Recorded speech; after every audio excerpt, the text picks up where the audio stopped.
friend Blackstone, and welcome to my craft room. Before we get started, be sure that you're following me over on Instagram. I share lots of fun little tips, tricks, hacks, and projects over there that I don't show here on YouTube. Now in today's video, we're going to be using our Cricut Joy Xtra, and we're going to make a t-shirt. One of the things that I really love about the Joy Xtra is that it is small and compact, but it can still cut large enough to make a decent looking t-shirt without a ton of extra work. This is a fun little machine and I highly recommend it. It is definitely up there on my favorite Cricut lists. You know I don't like the Joy back there, but this Joy Xtra is great because it can do so many things, including print and cut. Be sure to check out my other Joy videos with the Joy Xtra. I'll link those down below in case you want to see some of the other things we have created with this machine. Now let's go ahead over to Design Space and I'll show you how to get this shirt all set up, and then we'll cut it on the machine and press it. We're going to make a t-shirt with our Joy Xtra, which is really simple to do. I am going to use an SVG so it's even easier. What I'm going to do is I'm going to upload the design that I want to use. So I'm going to upload image, and for this one I'll browse for it and find it in the folder that I know that it's in, which for me it's in my Cricut folder, and then it's under like my Disney designs, and I believe it's called Magical. It's right here, Disney World Magical. I'm going to go ahead and select that. Now what you're going to see is this has a watermark over it because these are personal use only files that I do get from Facebook. So what I'm going to do is click upload, and then I'm going to select the image and add it to my canvas. And I want to make sure that I have my Joy Xtra selected up here in the corner. So if you have multiple machines, always double check that before you get started on a project. It's just a lot easier. Now, for some reason, it added another design. I must have accidentally had it selected. It's fine. It's just this one back here. So what I want to do, I'm actually going to just hide this one because it's just in the way for a second. And I'm going to select it and delete it. Now, like I said, this has a big watermark on it. All we need to do is we can either ungroup and just fully delete the watermark, or we can just hide it with the eyeball. I'll just delete it. Now, this is too big currently for our Joy machine. So you need to keep in mind your Joy machine cut about 8.5 wide, and it does like 10 feet or even more long. But because we're putting this on an adult size shirt, I usually like to go about 9.5 to 10 inches. But because this is kind of a smaller design, I do like to go a little bit bigger than I normally would. So I'm going to go a little closer to the 10-inch mark.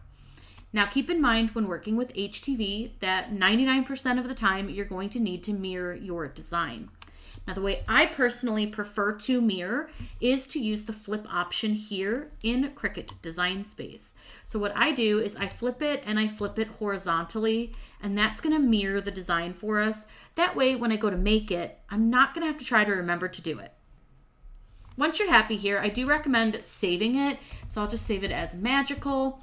And that way, if anything happens, you don't have to like reload, resize, anything like that. And this is especially important if you've really done a lot of work on your design. Make sure you save it periodically. Now I'm going to click Make, and it's going to ask us whether we want to cut off matte or whether we're going to cut on matte.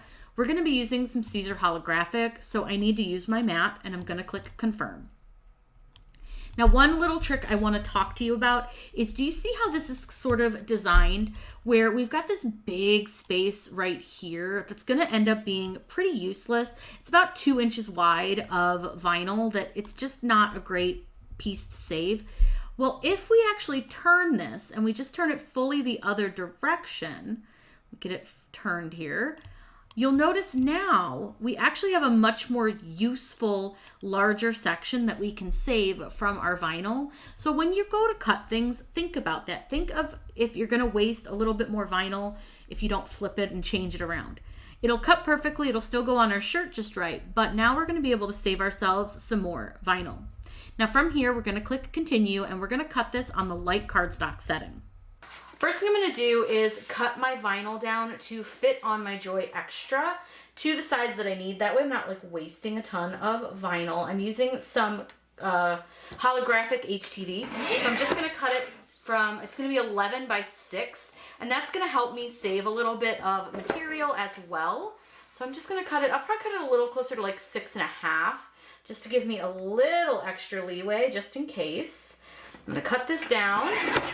And this is the size of the sheet that we're going to use. So we can use a smaller sheet. This is gonna be perfect for our design. Now to cut holographic, you wanna make sure that you cut it on the right setting, and the setting that's suggested is the light cardstock setting. And then for this project, the colored side, so the sparkly side, goes down onto your mat, and the silver side should be up. So all I'm gonna do is load this on to my mat. I am gonna use my light grip mat because this baby is sticky, so she should be just fine for this project. Then I'm gonna go ahead and load my mat. It's gonna measure, and then it's going to go ahead and cut out.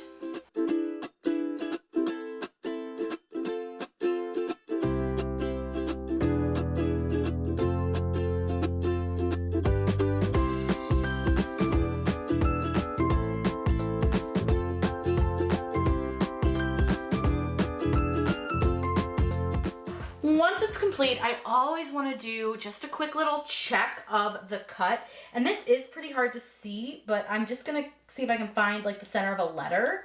And I just want to make sure that it cut through. It looks like it cut really, really well. So I'm going to go ahead and unload. And then we can weed this out, which is really fun. But I think for this one, I'm going to go ahead and take it off the mat so that we can get it weeded. You're going to take it off the mat just like you do any other project, and you're going to go ahead and just pull it off the mat like so. Now I can see it really well on this side, but I can't see it very well on this side, which is of course the side that we need to weed. Now I do have a big section that I can cut so that I can save that, because that's a big enough section that I could use that for an accent piece or something like that. So I am going to trim this since I can really see the design very, very well from this side. It's easy enough to trim out and save the section of the vinyl. Because like I said, this is a big enough sheet that I would save this as a scrap to use for like, just something else to go with your design. Now, my little trick to weeding this, I will show you. So with this type of a product where it's really hard to see, you can use a light mat, but I don't find that helps real well with this particular brand. So what I like to do is I just get the back part and start there instead of going from what I would normally do, which would be to actually weed out the centers of the letters. You want to go slow just so you make sure that you don't miss anything, because we have these little like stars and stuff. But you can just kind of go slowly, and you'll see that I am only weeding 1/2 of it. So I'm just weeding the top section, and then I'll come back through and weed the bottom section. But you'll see here, like I've got a section right here that is part of the bottom. So I'm just gonna trim this off, and then I'm just gonna keep going. So actually, technically, I guess I'm trimming the bottom, not the top, but you know, you get the idea. Now we can move to the top section. You can trim all this excess off, truly up to you, but I am gonna go ahead and just gently peel. Now this is a product that sometimes rips, totally fine, it's okay. And it'll rip at like thin lines, but 9 times out of 10, you can just restart your weed. But this is like where it's got like some little tiny details like the castle and stuff. So I just want to be careful. Now I will say I did lose the flag right here, so I want to just try to get that flag to stay down.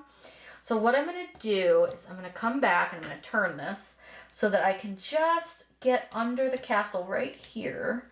I want to get this piece that I just weeded back up, but there's a little flag that just doesn't want to stay down, and it's right here, and I can see it. I have it. It is in my vinyl, but it just won't stay down, and that's okay. Just hold it down with your pin pen or your weeding tool or whatever you got, and there you go. Your flag is there. The next step for the shirt is to get your design lined up on your shirt. I magically, ironically enough, got this lined up pretty much first shot, which is why I didn't even film it, because I just set it down and I looked at it and I'm like, that looks pretty centered. And it was. So you want to do about 3 fingers down from your collar. However, because this has this big loopy-doopy, this is only probably about 2 fingers down from the collar. I just prefer it that way. Do what works for you. It's totally up to you. I just don't want this part to sit super low on my chest. If it sits really low on your chest, it ends up sitting on your stomach and looks a little bit weird. So all I've done is lined this up, and then I held it up to myself to make sure I like where it sits, and I made sure that it was centered, and I just use my hands to center. I don't even use a ruler.